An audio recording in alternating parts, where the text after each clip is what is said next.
유비는 전장에서 강한 군주로 기억되지 않는다. 그런데도 그는 끝내 황제의 자리에 닿았다. 오늘 이야기는 그 비밀을 피가 아니라 권력의 냄새로 보여준다. 유비 곁에는 여포에 비견된 사나이와 관우를 넘어선 완성형 장수가 있었다. 그런데 두 사람은 가장 빛나는 자리에서 멀어졌다. 왜 그런지 끝까지 따라와 달라. 지금 구독을 눌러두면 다음 이야기에서도 가장 어두운 권력의 순간을 놓치지 않는다. 새벽의 촉당은 조용했다. 불빛은 얇았고 바람은 문틈을 긁었다. 유비는 자주 잠에서 깼다. 적의 칼이 아니라 사람의 마음이 더 무서웠기 때문이다. 전쟁은 끝나도 권력은 끝나지 않는다. 권력은 한밤중에도 서로를 재고 의심하고 계산한다. 사람들은 유비를 선한 지도자로 부르곤 한다. 그러나 나라가 막 세워지는 순간 선함만으로는 하루도 버티기 어렵다. 유비는 사람을 얻는 법을 알았고 동시에 사람을 관리하는 법도 알아야 했다. 누구를 앞에 세우고 누구를 곁에 두며 누구를 멀리 두어야 하는지 그 선택이 생존을 가른다. 유비가 천하를 셋으로 나누는 한 축이 된 건 기적처럼 보인다. 하지만 기적은 우연이 아니라 반복된 위기에서 살아남은 습관이다. 패배와 후퇴 속에서도 사람들이 유비를 떠나지 않았던 이유는 힘이 아니라 온도였다. 그 온도는 차가운 시대에 유독 따뜻하게 느껴졌다. 문제는 따뜻함이 사람을 끌어당기면 그만큼 불도 커진다는 것이다. 관우와 장비는 유비의 오래된 그림자였다. 그들은 함께 굶고 함께 도망치며 함께 울었다. 그래서 그들의 충성은 개인의 이야기였다. 그러나 세상에는 개인의 이야기로 묶을 수 없는 장수가 있다. 한 사람이 아니라 한 덩어리의 세력처럼 들어오는 인물.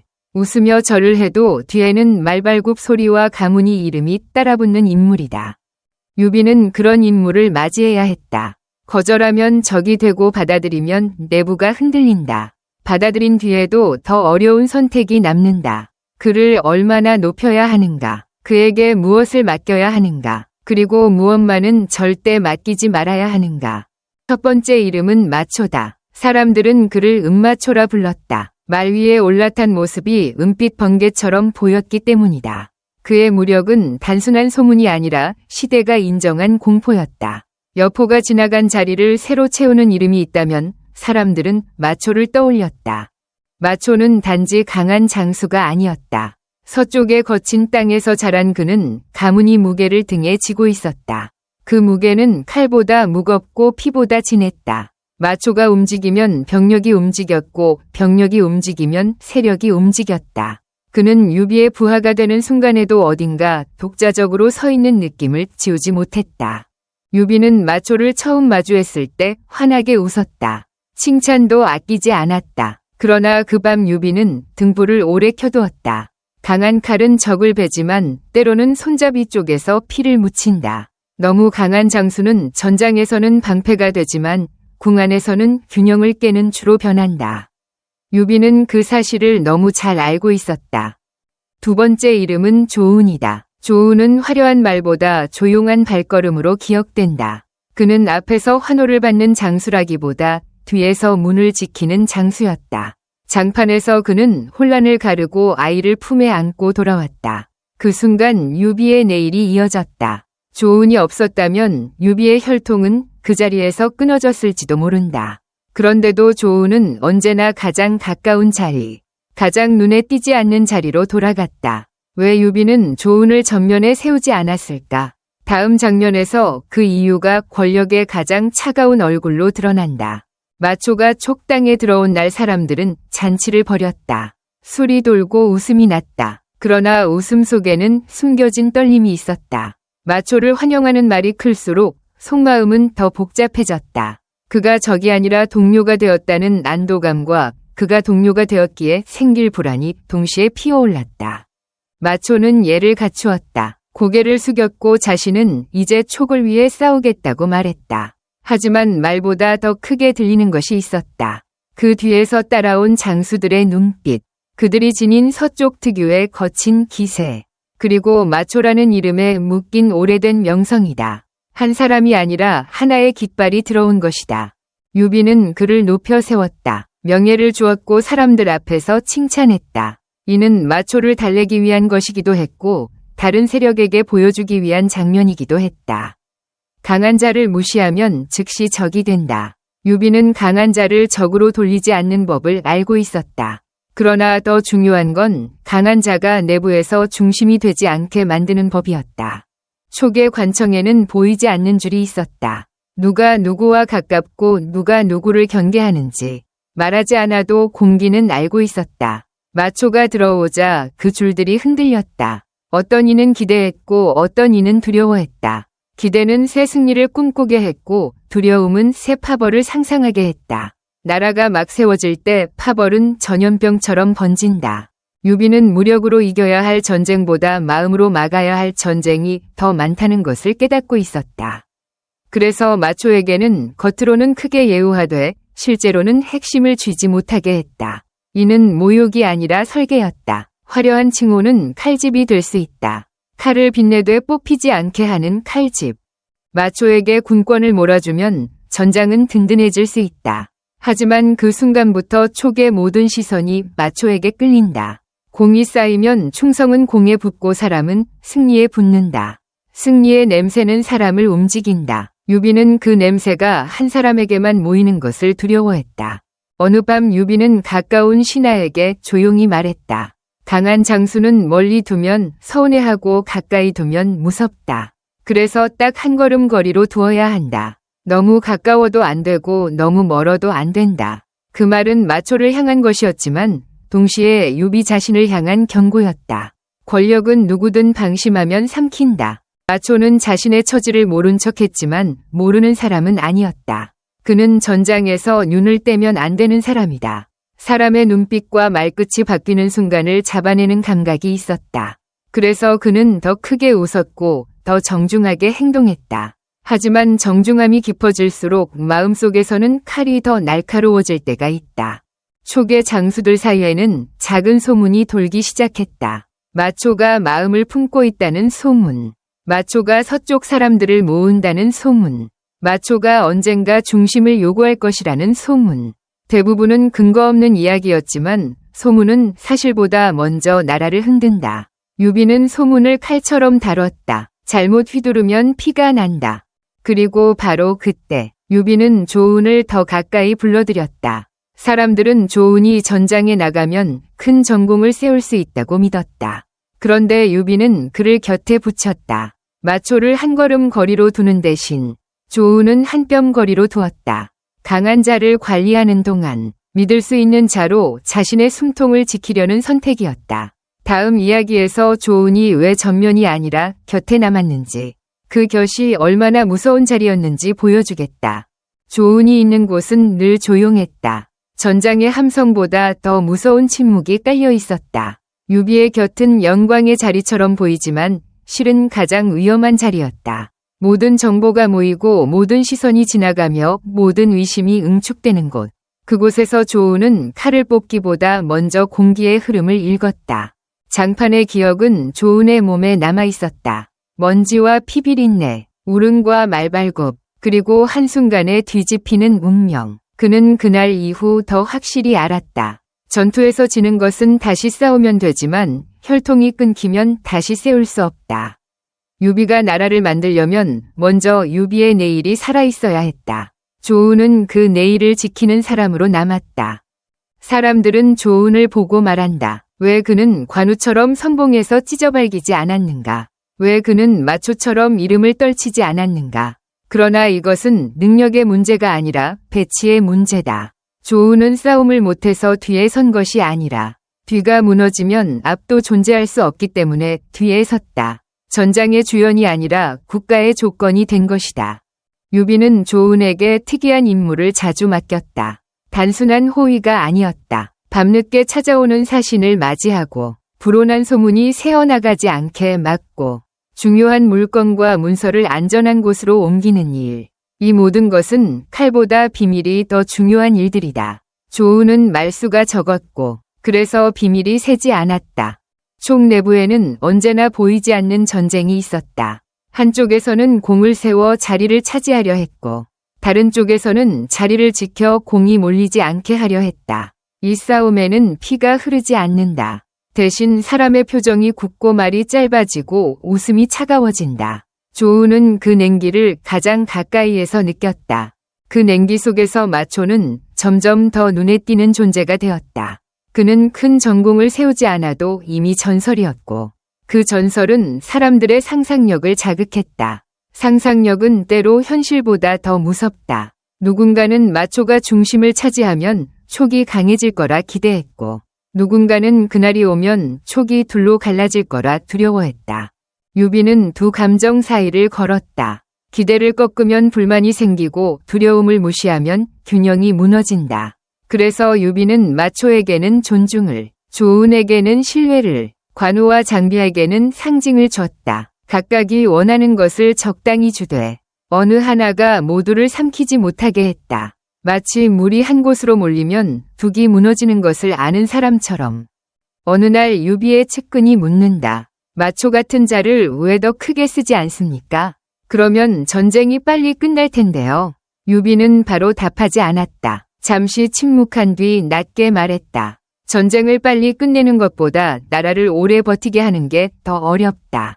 그 말은 희망이 아니라 공포를 기반으로 한 현실이었다. 마초는 그 현실을 이해하면서도 속으로는 타들어갔다. 자신이 가진 힘이 인정받으면서도 동시에 억제되는 상태. 칭찬이 칼집이 되는 순간 칼은 더 뽑히고 싶어진다. 그러나 마초는 계산할 줄 아는 사람이라 참았다. 참는 힘은 때로 내면을 더 무섭게 만든다. 겉은 조용해지고 속은 더 날카로워진다. 조우는 그 모든 것을 보면서도 말하지 않았다. 그가 할 수 있는 말은 많지 않았다. 말을 하는 순간 파장이 생기고 파장이 생기면 누군가 그를 이용하려 한다. 조우는 이용당하지 않기 위해 조용함을 선택했다. 그리고 그 조용함이 유비에게는 가장 큰 안도였다. 다음 장면에서 유비가 왜 조운을 가장 위험한 순간마다 같은 자리에 두었는지, 그리고 그 자리가 어떤 함정을 품고 있었는지 더 깊게 들어가겠다. 어느 비 오는 밤, 촉의 궁 안에서 작은 사건이 일어났다. 겉으로는 사소했다. 창고의 봉인이 풀렸고 물자가 예상보다 빨리 사라졌다는 보고였다. 그러나 유비는 그 보고를 듣는 순간 눈빛이 달라졌다. 물자 하나가 아니라 사람의 손이 움직였다는 의미였기 때문이다. 나라가 흔들릴 때는 먼저 곳간에서 시작된다. 유비는 크게 소란을 피우지 않았다. 대신 조은을 불렀다. 조은은 이유를 묻지 않고 조용히 고개를 끄덕였다. 그는 밤길을 밟으며 누구의 숨결이 궁 안에서 조금 더 거칠어졌는지 느꼈다. 소리 없는 발걸음, 문이 닫히는 속도, 경비병의 눈동자 방향. 조은은 칼이 아니라 관찰로 싸웠다. 이틀 뒤 범인은 잡혔다. 그러나 유비는 처벌을 크게 하지 않았다. 사람들은 의아해했다. 이런 일은 엄하게 다스려야 하는 것 아닌가. 그런데 유비는 그보다 중요한 것을 보았다. 범인은 혼자가 아니었다. 뒤에서 지시한 손이 있을 가능성. 그리고 그 손이 드러나는 순간 생길 파열을 계산했다. 유비는 칼을 휘두르기보다 균열을 덮는 쪽을 선택했다. 이런 선택은 사람들에게 두 얼굴로 비쳤다. 어떤 이는 유비가 너그럽다고 믿었고 어떤 이는 유비가 약하다고 비웃었다. 그러나 실제로는 다르다. 강한 처벌은 문제를 끝내는 것처럼 보이지만 때로는 문제를 더 깊이 숨게 만든다. 숨은 문제는 밤에 자란다. 유비는 밤을 무서워하는 사람이라 밤을 키우지 않았다. 바로 그 시기, 마초의 이름이 다시 소문과 함께 떠올랐다. 누군가 술자리에서 말했다. 마초 같은 장수가 군권을 쥐었다면 이런 어수선함이 있었겠냐. 그 말은 칭찬처럼 들렸지만 사실은 독이었다. 칭찬은 갈라지는 칼날이 될 수 있다. 특히 누군가를 중심으로 사람들의 마음을 모을 때. 유비는 그 소문을 끊기 위해 더 큰 칭찬을 하지 않았다. 오히려 마초를 공식 행사에서 적당히 띄우고 실무의 중심에서는 비켜나게 했다. 사람들은 그 이유를 모르거나 오해했다. 하지만 유비는 알았다. 마초가 중심이 되는 순간 촉안의 모든 불만이 마초에게 붙어 깃발이 된다. 깃발이 만들어지면 전쟁은 이미 시작된 것이다. 마초도 알았다. 자신이 어디까지 들어갈 수 있는지, 어디서부터 문이 잠기는지. 그는 그 잠긴 문을 손으로 두드리지 않았다. 대신 바깥에서 더 크게 웃었다. 웃음은 때로 의장을 위한 갑옷이다. 그러나 갑옷은 무거워지고 무거워진 갑옷은 사람이 지치게 한다. 반대로 조우는 더 바빠졌다. 유비의 곁을 지키는 것만이 아니라 유비 주변 사람들의 균형을 지키는 역할까지 자연스럽게 떠맡게 됐다. 누군가 유비에게 지나치게 가까워지면 조은의 존재가 그 거리를 조절했다. 누군가 유비를 시험하려 들면 조은의 침묵이 그 시험을 멈추게 했다. 조은은 보이지 않는 울타리였다. 어느 날 유비는 조은에게 낮게 말했다. 너는 내 칼이 아니다. 너는 내 마지막 문이다. 조은은 그 말에 대답하지 않았다. 하지만 그 순간 그의 어깨가 조금 더 무거워졌다. 칼은 부러져도 다시 만들 수 있지만 문이 무너지면 집이 끝난다. 조은은 자신이 부러지면 모든 것이 끝날 수 있다는 사실을 알고 있었다. 그리고 그 무게는 서서히 공포로 변했다. 적의 공격이 아니라 내부의 균열이 가장 먼저 목을 조른다. 유비가 조은을 전면에 내세우지 않은 이유는 그를 아껴서가 아니라 그를 잃을 수 없었기 때문이다. 다음 이야기에서 조은이 왜 가장 위험한 순간마다 같은 길을 걸어야 했는지, 그리고 그 길 끝에서 어떤 선택이 기다리고 있었는지 보여주겠다. 촉의 밤은 늘 같은 냄새가 났다. 젖은 나무 냄새와 등불 기름 냄새, 그리고 사람의 숨이 모여 만들어내는 눅눅한 공기. 조은은 그 냄새가 조금이라도 달라지면 즉시 알아챘다. 누군가 불안을 품으면 호흡이 달라지고 걸음이 달라진다. 조은은 칼집을 만지지 않고도 이미 싸움을 시작하고 있었다. 그날도 그랬다. 궁의 서쪽 복도에서 낯선 발소리가 들렸다. 경비병의 발소리와 달랐고 하인들의 발소리와도 달랐다. 너무 조심스럽게 걷는 발소리였다. 조은은 어둠 속에서 숨을 낮추고 그 발소리를 따라갔다. 전장에서는 큰 소리와 큰 움직임이 위험하지만 궁 안에서는 작은 움직임이 더 위험하다. 발소리의 주인은 한 서기관이었다. 손에 문서를 꼭 쥐고 있었고 땀이 종이를 적셨다. 조은이 다가서자 그는 깜짝 놀라며 무릎을 꿇었다. 그는 마초의 이름이 적힌 보고서를 유비에게 바로 올려야 한다고 말했다. 조은은 종이를 받지 않았다. 대신 종이를 들고 있는 손의 떨림과 눈동자의 방향을 먼저 봤다. 조은은 서기관을 작은 방으로 데려가 조용히 앉혔다. 그리고 낮게 물었다. 누가 이 문서를 만들었느냐? 서기관은 처음엔 대답을 피했다. 그러나 조은은 목소리를 높이지 않았다. 목소리를 높이면 상대는 거짓말을 준비할 시간을 얻는다. 조은은 침묵으로 시간을 빼앗았다. 결국 서기관은 이름을 말하지 못한 채 고개만 떨구었다. 조은은 그 문서를 유비에게 곧장 올리지 않았다. 대신 다른 서기관을 불러 글씨의 결을 확인하게 했다. 종이의 재질과 잉크의 번짐, 그리고 봉인에 눌린 깊이까지 살폈다. 전쟁터에서 창 끝을 보는 눈이 궁 안에서는 서류 끝을 보는 눈으로 바뀐다. 조은은 문서가 누군가의 손에서 급히 꾸며진 흔적을 찾아냈다. 유비는 조은의 보고를 듣고도 표정을 바꾸지 않았다. 다만 잠시 손가락으로 탁자를 두드렸다. 그는 문서가 무엇을 노리는지 즉시 이해했다. 마초를 의심하게 만들고 마초의 사람들을 겁주며 촉 내부를 둘로 가리는 일. 누군가 마초를 칭찬하던 소문과 누군가 마초를 두려워하던 시선이 한 곳에서 만나는 순간 그 문서는 불씨가 된다. 유비는 말했다. 이 문서를 지금 내 앞에서 태워라. 조은은 불을 붙였다. 종이가 타오르며 검은 연기가 올라갔다. 그 연기 속에서 마초의 이름도 함께 사라졌다. 유비는 문서를 없애면서 동시에 신호를 보냈다. 촉은 지금 의심을 퍼뜨릴 여유가 없다. 의심은 적보다 빠르게 나라를 무너뜨린다. 그러나 문서를 태웠다고 끝난 건 아니었다.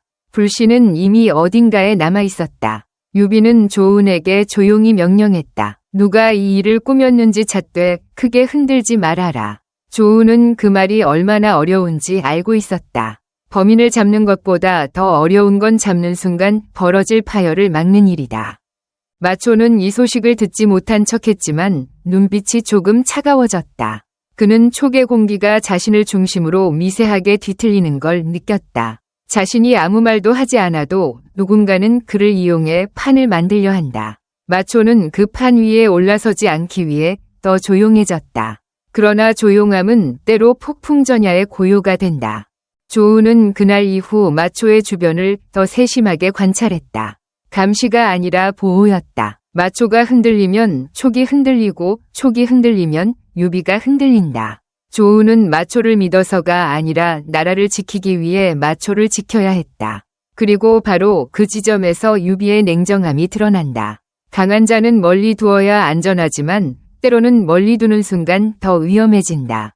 다음 이야기에서 유비가 마초와 조운 사이에 어떤 보이지 않는 선을 그었는지, 그 선이 언제 흔들렸는지 보여주겠다. 유비는 보이지 않는 선을 그었다. 마초에게는 존중을 주되 중심의 열쇠는 주지 않는 선, 조운에게는 가까움을 주되 과시의 무대는 주지 않는 선. 이 선은 글로 쓰이지 않았지만 모두가 느꼈다. 누가 그 선을 넘는 순간 공기는 즉시 차가워졌다. 그 선이 처음 흔들린 날은 회의 자리였다. 장수들이 모여 다음 전선을 논의하던 중 한 신하가 마초의 이름을 크게 올렸다. 서쪽에서 온 기병을 정면에 세우면 길이 열린다고 말했다. 그 말은 전략처럼 들렸지만 속에는 다른 뜻이 숨어 있었다. 마초가 앞으로 나서면 자연스럽게 사람들이 마초를 중심으로 모인다. 유비는 얼굴에 미소를 걸었지만 눈빛은 아주 잠깐 얼었다. 그는 곧바로 다른 장수의 의견을 물었다. 그리고 논의를 길게 끌었다. 열기가 한 사람에게 몰리기 전에 흐름을 분산시키는 방법이었다. 회의는 전쟁보다 먼저 마음을 싸운다. 유비는 회의에서 이미 전장을 이기려 했다. 마초는 그 자리에서 조용히 고개를 숙였다. 스스로를 낮추는 말도 했다. 그러나 그 겸손은 오히려 주변을 더 긴장시켰다. 강한 사람이 겸손해지면 사람들은 두 가지를 상상한다. 진짜로 마음을 접었거나 더 큰 것을 기다리거나. 유비는 그 상상을 가장 두려워했다. 회의가 끝난 뒤 조우는 아무 말 없이 마초의 뒤를 따라갔다. 마초의 측근들이 어떤 표정으로 서로를 바라보는지, 어떤 사람이 먼저 말을 꺼내는지 조우는 그 작은 움직임을 기록하듯 눈에 담았다. 칼을 뽑지 않아도 싸움은 이미 시작된다. 궁 안에서는 시선이 칼이 된다.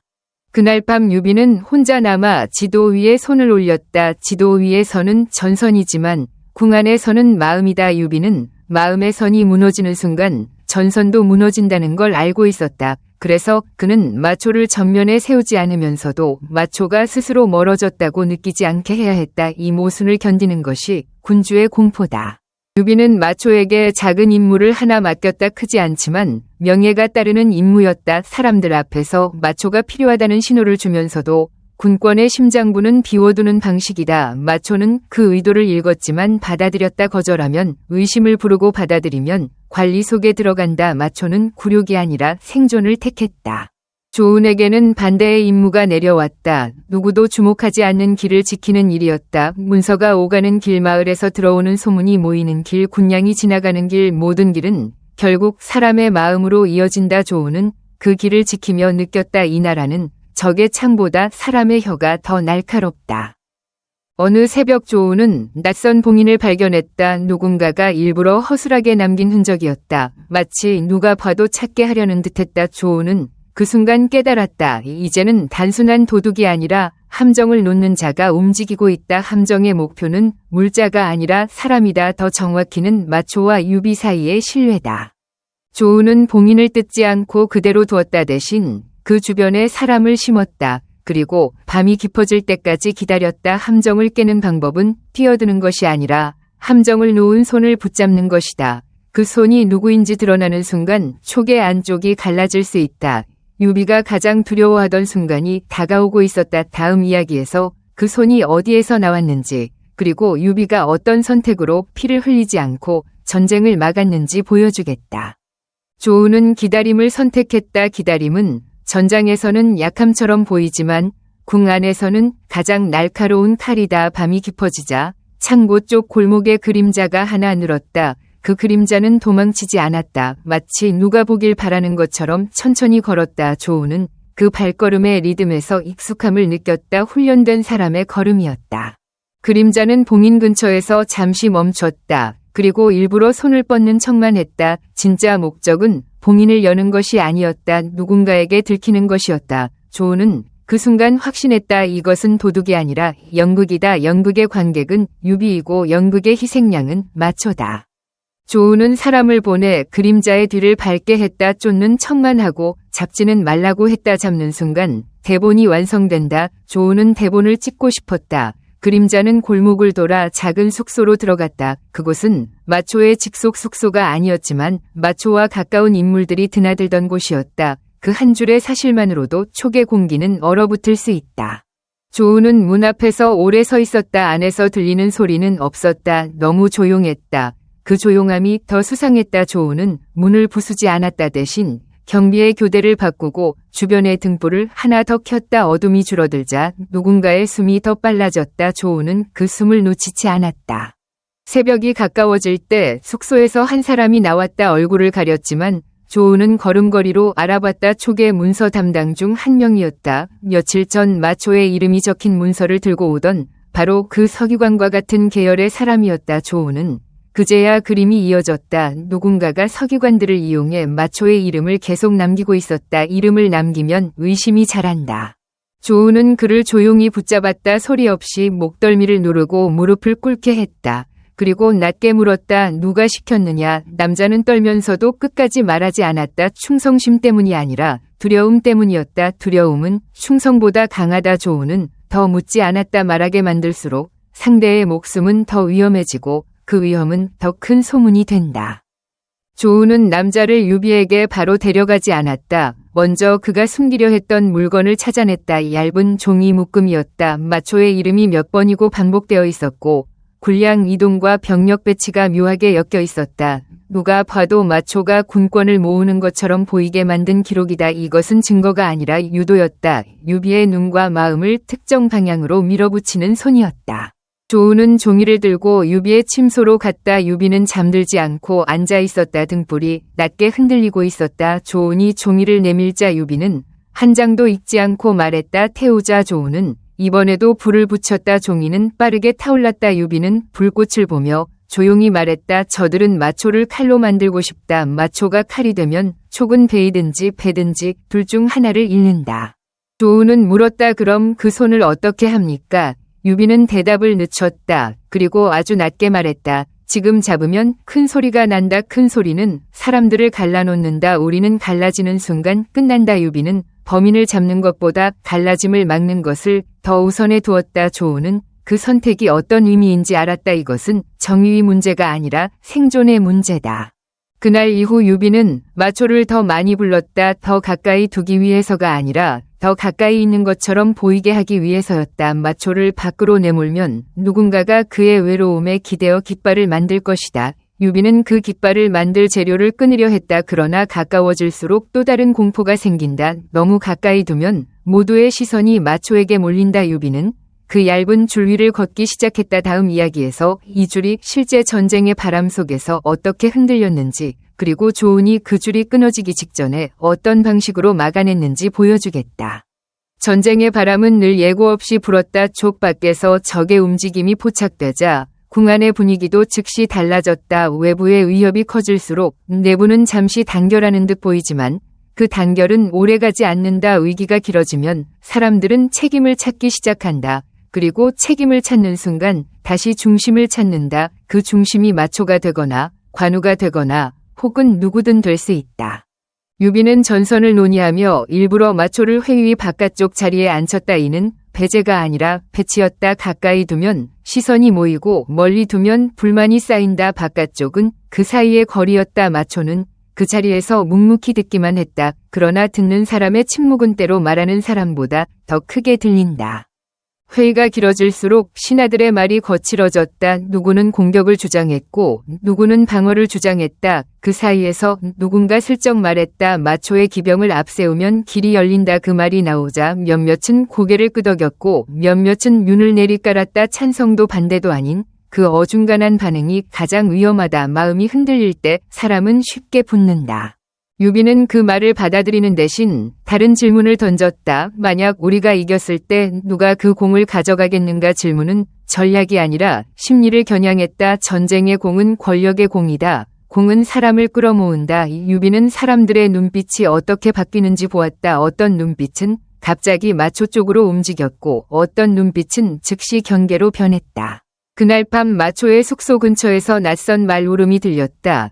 누군가 일부러 말을 몰아 소리를 냈다. 그리고 작은 종이 쪽지가 담장 너머로 던져졌다. 마초의 측근이 그것을 주워 읽는 순간 얼굴이 굳었다. 쪽지에는 짧은 문장이 있었다. 지금이 기회다. 이 문장은 칼보다 위험했다. 칼은 적을 정하지만 문장은 동료를 흔든다.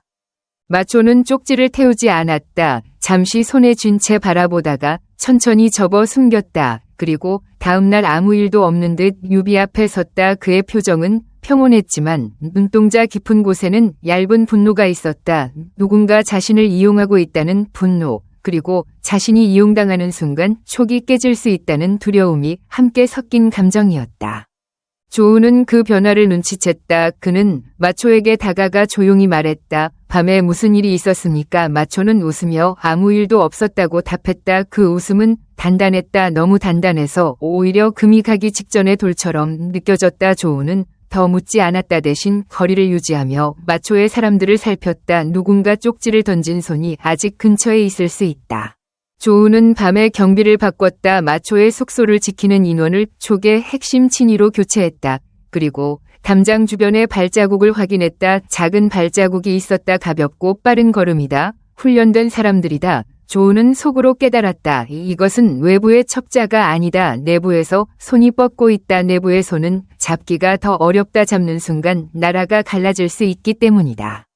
유비는 조은의 보고를 듣고 잠시 눈을 감았다. 그리고 말했다. 마초를 더 믿게 만들어야 한다. 조은은 그 말의 의미를 곧바로 이해했다. 유비가 마초를 믿는다는 장면을 만들어야 한다. 그래야 마초의 마음이 흔들리지 않고 마초의 주변이 깃발을 만들지 못한다. 유비는 곧 공개 석상에서 마초의 공을 치하하는 자리를 마련했다. 그러나 동시에 실질적인 군권의 열쇠는 다른 손에 남겼다. 그날 자리에서 유비는 웃으며 마초의 손을 잡았다. 사람들은 박수를 쳤다. 하지만 박수 속에는 다른 소리가 있었다. 서로의 심장을 재는 소리다. 마초는 그 손을 잡으며 깨달았다. 유비는 자신을 높이면서도 동시에 묻고 있다. 이것이 모욕인지 보호인지 판단하기 어려웠다. 그러나 한 가지는 확실했다. 지금 촉에서 가장 위험한 전쟁은 적과의 전쟁이 아니라 마음의 전쟁이다. 그리고 그 전쟁에서 조우는 칼을 들지 않는다. 그는 균형을 든다. 다음 이야기에서 그 균형이 무너질 뻔한 순간 어떤 선택이 나라를 살렸는지 보여주겠다. 균형이 무너질 뻔한 순간은 의외로 조용하게 찾아왔다. 전선의 보고가 바쁘게 오가던 날 누군가 유비의 책상 위에 작은 명단을 올려놓았다. 마초의 사람들 이름이 줄줄이 적혀 있었고 그들이 맡은 자리와 창고와 길목까지 연결되어 있었다. 겉으로는 행정보고였지만 속은 하나의 암시였다. 마초가 서서히 촉의 목을 움켜쥐고 있다는 암시였다. 유비는 명단을 오래 보지 않았다. 그는 조은을 불러 단 한마디만 했다. 이건 사람을 죽이는 종이다. 조은은 고개를 끄덕였다. 종이는 칼이 아니지만 칼보다 더 깊이 들어간다. 유비가 걱정한 건 마초의 배신이 아니라 마초를 배신자로 만들려는 흐름이었다. 흐름이 만들어지면 진실은 따라가기만 한다. 조은은 명단이 만들어진 길을 거슬러 올라갔다. 글씨를 쓴 손을 찾기보다 글씨가 지나간 책상을 찾았다. 서기관들이 어떤 방을 오갔는지, 어떤 인장이 찍혔는지, 누구의 허락이 있었는지 조은은 하나씩 맞춰갔다. 그러다 마침내 한 사람의 이름이 반복해서 등장하는 걸 발견했다. 겉으로는 평범한 관리였지만 실은 여러 파벌의 말을 전달하는 사람이었다. 조은은 그 관리의 집을 급습하지 않았다. 대신 유비의 이름으로 작은 잔치를 열게 했다. 관리들이 모이는 자리였다. 술잔이 돌고 웃음이 오가며 사람들은 방심한다. 조은은 그 방심을 기다렸다. 잔치가 무르익을 때 그 관리가 누군가의 귀에 대고 빠르게 말을 흘리는 순간 조은의 사람이 뒤를 밟았다. 그 밤 조은은 그 관리가 만난 사람을 보았다. 마초의 측근이 아니었다. 오히려 촉의 오래된 실무줄기에 가까운 인물이었다. 조은은 그제야 깨달았다. 마초를 흔들어 권력의 흐름을 다시 원래 자리로 돌려놓으려는 손이 있었다. 그 손은 적을 위해 움직이는 게 아니라 자기 자리와 자기 안전을 위해 움직이고 있었다. 조은은 유비에게 모든 것을 말하지 않았다. 일부만 말했고 일부는 삼켰다. 모두를 드러내면 촉은 찢어진다. 유비는 조은의 침묵 속에 남은 것이 무엇인지 알아차렸다. 그리고 낮게 말했다. 지금 이 손을 꺾으면 더 큰 손이 올라온다. 우리는 손을 꺾는 대신 방향을 바꿔야 한다. 유비는 처벌이 아니라 구조를 택했다. 다음 날 유비는 전군 앞에서 뜻밖의 발표를 했다. 마초에게 전선의 명예로운 역할을 하나 맡기되 그 역할이 군권의 심장을 건드리지 않게 설계했다. 동시에 서류와 군량의 흐름을 여러 손으로 나누어 한쪽으로 몰리지 않게 했다. 사람들은 겉으로는 변화가 없다고 느꼈지만 실제로는 물길이 바뀌었다. 음모는 물길을 타야 자라는데 그 물길이 끊긴 것이다. 마초는 유비의 배치를 보며 처음으로 마음이 풀리는 걸 느꼈다. 자신이 이용당하지 않게 해주는 손이 있다는 안도였다. 그러나 동시에 또 하나를 깨달았다. 유비는 자신을 믿어서가 아니라 촉을 위해 자신을 안전하게 놓는 것이다. 그것은 차가운 배려였다. 마초는 그 차가움이 싫지 않았다. 차가움 덕분에 모두가 살아남는다는 걸 알았기 때문이다. 조우는 여전히 유비의 곁을 지켰다. 그는 전장의 환호보다 복도의 침묵을 선택한 장수였다. 사람들은 그를 조용한 장수로 기억하지만 사실 조우는 나라의 숨을 지키는 사람이었다. 유비가 조우를 앞에 세우지 않은 이유는 홀대가 아니라 가장 무거운 자리를 맡겼기 때문이다. 일어서는 안 되는 것을 맡긴 것이다. 그래서 이 이야기는 두 명장의 이야기가 아니라 유비라는 사람의 공포와 계산의 이야기다. 마초는 너무 강해서 중심에서 한 걸음 떨어져야 했고 조우는 너무 믿을 수 있어서 항상 곁에 있어야 했다. 유비는 가장 강한 사람을 쓰는 군주가 아니라 가장 필요한 사람을 가장 위험한 자리에 놓는 군주였다. 만약 이 권력의 어둠을 더 깊게 보고 싶다면 구독을 눌러 다음 이야기도 함께 들어달라.